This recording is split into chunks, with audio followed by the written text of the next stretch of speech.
HMS Vernon, Portsmouth, 15 yachts are preparing for a great adventure, a race around the world. Great Britain, too, has already completed 2 circumnavigations. But the new Dutch boat, Flyer, has been designed, built, carefully prepared and rigorously tested, especially for this race by her owner and skipper, Connie van Rietschoten, who chat to Raymond Carlin, winner of the previous race. While the other Dutch entry, Tilsa, astonishes her rivals by trying out her spinnaker as an air brake.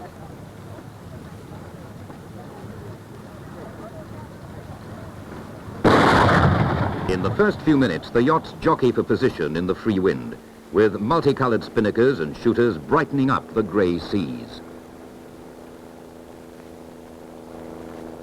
Despite the heavy rain drenching crews and spectators, a small armada of pleasure launches, sailing cruisers, motorboats, dinghies, and even canoes mingle with the ferries and warships, whilst the sky above is full of helicopters and light aircraft. Flyer is in second position, having been the victim of the dinghy sailing tactics of Great Britain II's skipper, who luffed hard into the wind at the start and forced the Dutch boat up as she crossed the line. King's Legend lies third as the fleet head for Bembridge Ledge Buoy.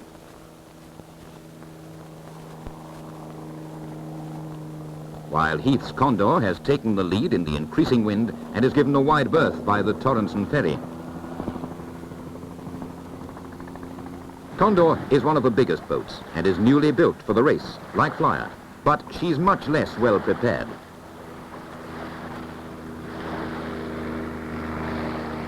On this first leg, her experimental carbon fiber mast will break, costing her all chance of the overall prize. Astern, Great Britain II, King's Legend and Flyer are already showing their potential. Connie has some very definite ideas on the race.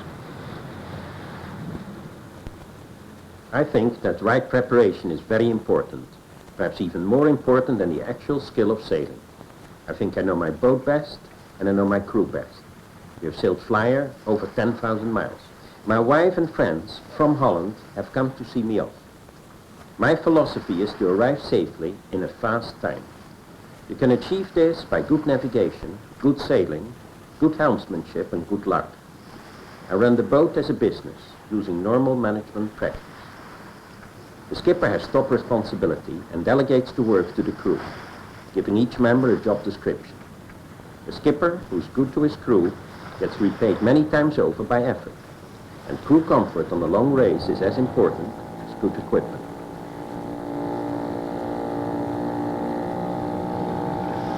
In the transatlantic race, we learned how to sail the boat. We know she's fast, very stable, a joy to sail, and as light as a bird on the water.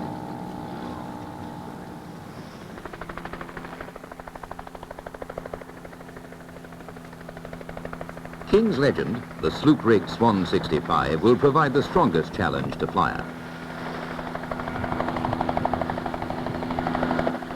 Another Swan, the Ketch ADC Akitrack, is the most publicised British entry because of her girl skipper, Claire Francis, with husband Jacques Redon as crew. What do you mean? Soon, the yachts leave the land behind and head out into the channel towards Ushant at the start of their 7,000-mile voyage to Cape Town, as the crews settle down to the watch system, glad to be at sea at last.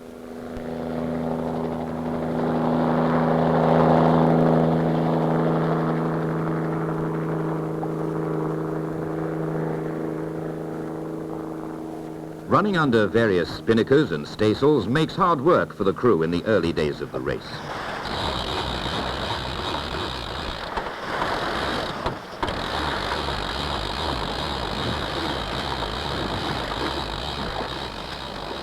Constant sail changes are necessary to make maximum use of the light and variable winds, the huge spinnakers requiring great care in handling as they tear easily.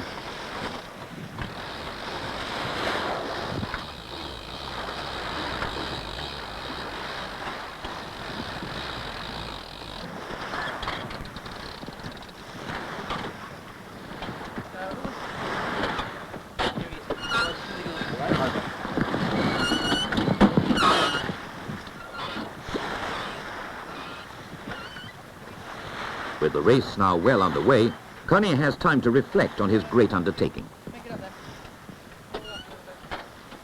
When I asked Parkman and Stevens to design me a boat back in '75 for this race, I told Colin Stevens I wanted a good sea boat first and a top contender second.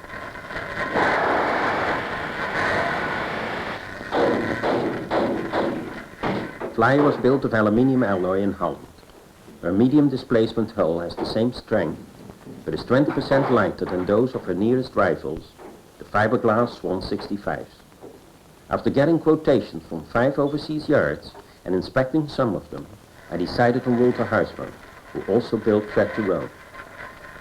The building contract had a penalty clause for late delivery, because it was most important to me that the boat was ready exactly on time, as I had carefully planned my preparation program right up to the start.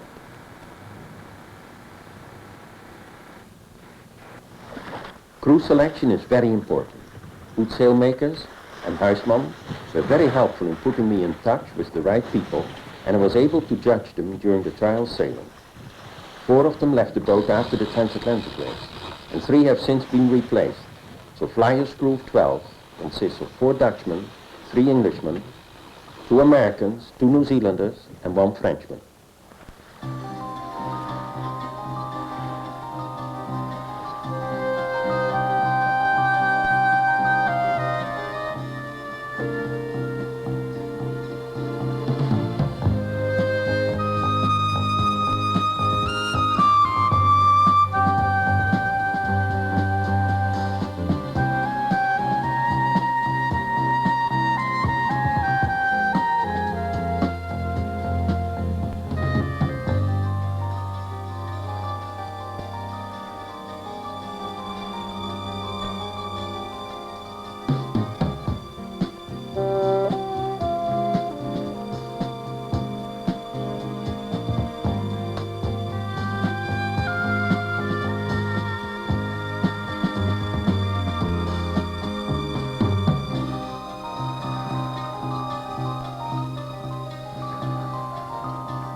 In the South Atlantic, the race develops into a close-fought duel for the lead between Flyer and King's Legend.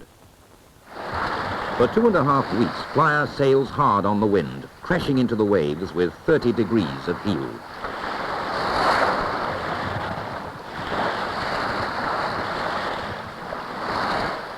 Edgar Kookabakker is at the helm, while Hugh Wilson, shipwright, is off watch, relaxing with a book.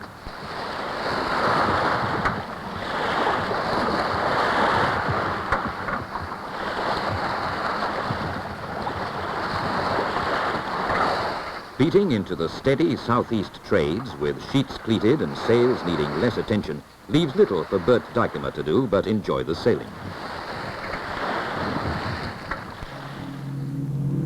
A South African Shackleton circles Flyer within an hour of receiving her position from Cape Town radio. Becalmed. The crew's hopes are living and dying with the wind. Cape Town is clearly visible, but still very far away, and King's Legend may yet pass them. The tug brings out welcoming friends of Connie's from the Dutch community. Flyer's crew have been preoccupied by the duel with King's Legend as they gambled with the unpredictable South Atlantic high. The yachts twice cross-tacked within sight of each other, and in the fluky winds, the sloop may still be within striking distance.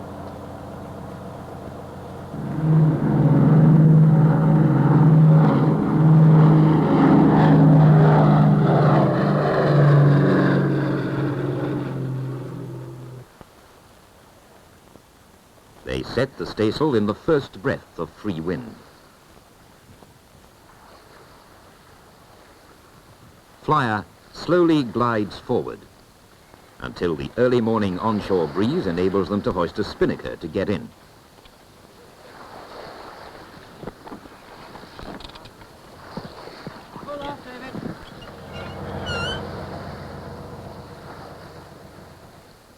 Throughout the entire race, the spinnaker sheets on Flyer were never cleated, but always held in the hand for maximum control and efficiency to get the last ounce of driving power from the wind.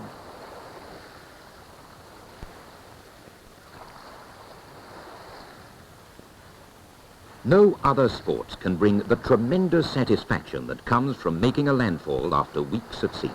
And Flyer's jubilant crew now have the added bonus of knowing they've arrived first, just beating the strong challenge from King's Legend.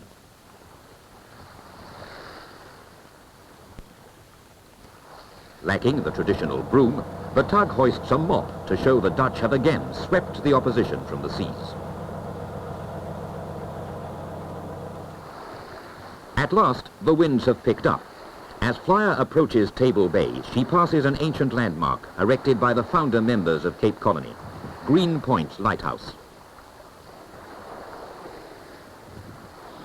Admiral Steiner, in the race committee launch, comes out to offer official congratulations.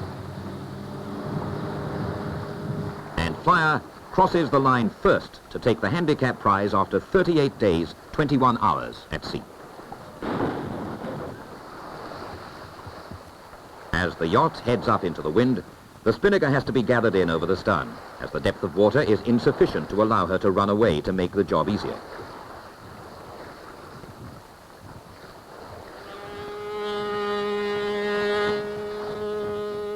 Calling Yacht Flyer, to everyone on board. Very, very well done. Congratulations and a very special welcome from the Royal Cape Yacht Club.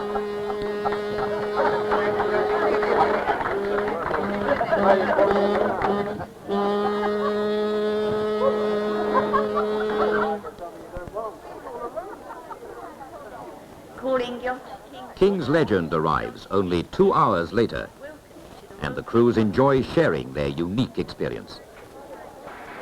Connie takes the opportunity of his early arrival to get his yacht into dry dock to have her bottom scrubbed before facing the long second leg to Auckland. There's also a chance for him to inspect the hull for any signs of damage. Flyer has had a remarkably trouble-free voyage with no major gear failures or injuries, although many minor repair jobs had to be done, helped by the crate of spares sent out to Cape Town by Walter Houseman.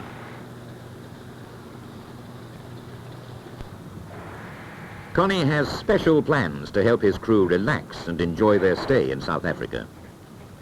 I've chartered an old Dakota for an 8-hour flight to take the crew and some friends across Africa to the Etosha Park Game Reserve, not far from the Angola border. We intend staying 4 days, and it will be a very nice change from racing. I deliberately decided not to have any women crew members, and the pleasant company of these lovely South African girls on our 4-day safari makes up for this a little.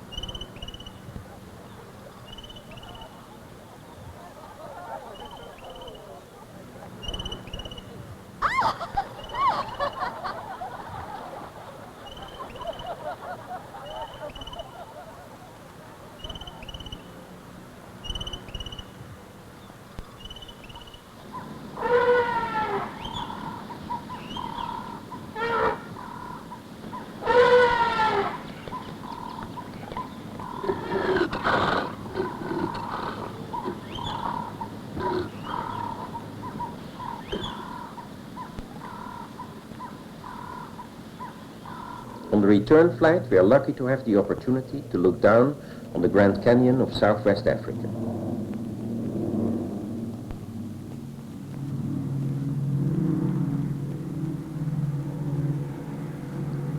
The dry, arid desert is a great contrast to all the water and whales we have been seeing in the last few weeks. It's very hot down there, and there are a lot of snakes in the valley. The coastline ahead is known as the Skeleton Coast. It's very low-lying with no lights and the graveyard of hundreds of unwary ships. Back to Cape Town, and we've all had a very nice time. Pat Partigal, can you come to reception, please, Pat Partigal? Now the crews make final preparations for the tough second leg, where the yachts must be ready to face a long, battering run through the wild Southern Ocean to Auckland, New Zealand. New friends come to wave goodbye as Flyer leaves the quayside and joins the other yachts milling around before the start. The South African Navy have provided a guard ship to fire the guns. 33 Export, over 9 years old, is all set to win this leg on handicap. The same tug that welcomed Flyer to Cape Town has come out to see Connie off. The atmosphere on board is very quiet, with the cruise falls more on the departure from South Africa than on the race.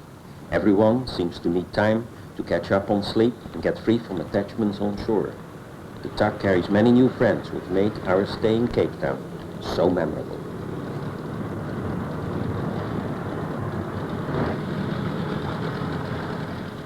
Great Britain, too, the largest boat, is on her third voyage around the world. She was built over 4 years ago for the first Whitbread race, which she completed in the fastest elapsed time. Her amateur crew is skippered by Rob James, who is again maneuvering the big yacht to make a dinghy racing start. In anticipation of the heavy weather expected on the 2 middle legs of the race in the Southern Ocean, Flyer's grooved forestay has been changed to Hanks. Great Britain, too, is followed by another yacht from the same designer, Alan Gurney, the only Italian entry, B&B Italia, who has one of the youngest skippers in the race, Corrado Di Maggio, a law student from Turin.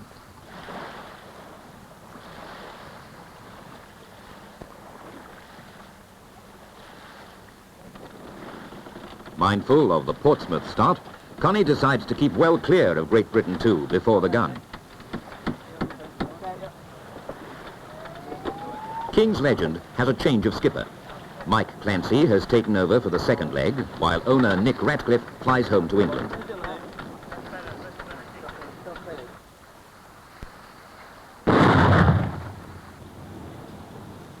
Heath's Condor, back in the race after breaking her mast north of the equator, gets away amongst the leaders, while Trait de Rome is in the rear, at the beginning of the 7,400-mile journey to Auckland.